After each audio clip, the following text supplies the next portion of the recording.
Those of you who own a pet, a dog, you're very familiar with they have the possibility of catching fleas. Fleas are one of the smallest insects. Fleas have one of the highest vertical leaps of any living insect based on their size. A flea has a 36-inch vertical leap. Now, if you capture a flea and you put it in a jar and you put the lid on the jar, that flea still has a 36 vertical leap. So it will start jumping in that jar until it hits his head. And once it hits his head, he starts making adjustments. So then the flea reduces his jump and he jumps just high enough to where he almost touches it, but he don't hit the lid and get knocked back down. Now, if you put another flea in there, that flea has a 36-inch vertical. And then once they find out they get knocked down a little bit, that flea starts jumping just before the lid so it don't get knocked down. Funny thing happens. If these fleas have baby fleas in a jar, these fleas are born with a 36-inch vertical. But because their parents are showing them only a 4 or 5-inch jump so they don't get hit, these baby fleas who are born with 36-inch verticals, they jump just as high as their parents jump. And what we do as people is we do the same things. We allow our environment to dictate to us. We allow our friends to dictate to us, our circle of associates to dictate to us how high we jump. When I was in the 6th grade and the teacher asked me what I wanted to be when I grow up, and she had everybody write an assignment on a piece of paper, I wrote down on a piece of paper I wanted to be on TV. She called everybody's name and had them stand up at their desk, and when she got to mine, she said, "Little Stevie, come up to the front of the class." I'm thinking this is a great moment for me. I've written something on my paper so wonderful that it's better than all the rest. I'm going up to get a gold star.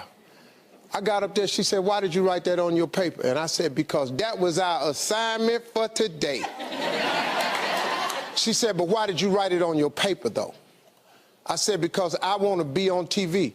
Then she just started breaking me down. Who do you know on TV? Anybody in this school ever been on TV? No, ma'am. Anybody in your family ever been on TV? No, ma'am. She just destroyed me in front of these cats. I thought I was getting the gold star, found out I wasn't.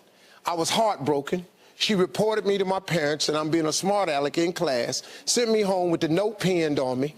I got home, I'm thinking I'm in a world of trouble. My mom tells my dad that I've been a smart aleck in class, that I'm writing down stuff that's unrealistic. He said, "Well, what did you want to be, son?" I said, "I wrote on my paper, I want to be on TV."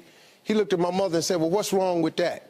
She said, "Because the teacher says that's unreasonable." He said, "How does she know?"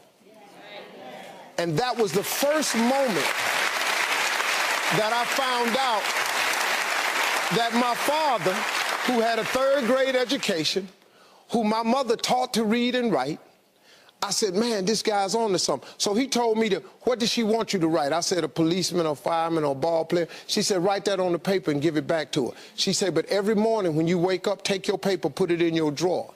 Read your paper every morning when you wake up, and read your paper every night before you go to bed.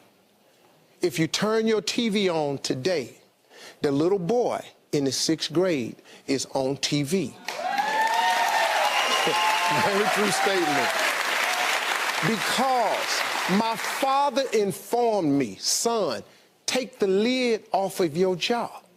And that's what the book is about, is to help people understand no matter who you are, no matter where you are in life, you can take the lid off of your job. And if you're wondering if you still have the lid on in your life, here are some clues that's going to let you know that the lid is still on. If you're not excited about waking up in the morning, if you're sitting around bored out of your mind, if you got time to do everything anybody asks you to do, you probably got the lid on.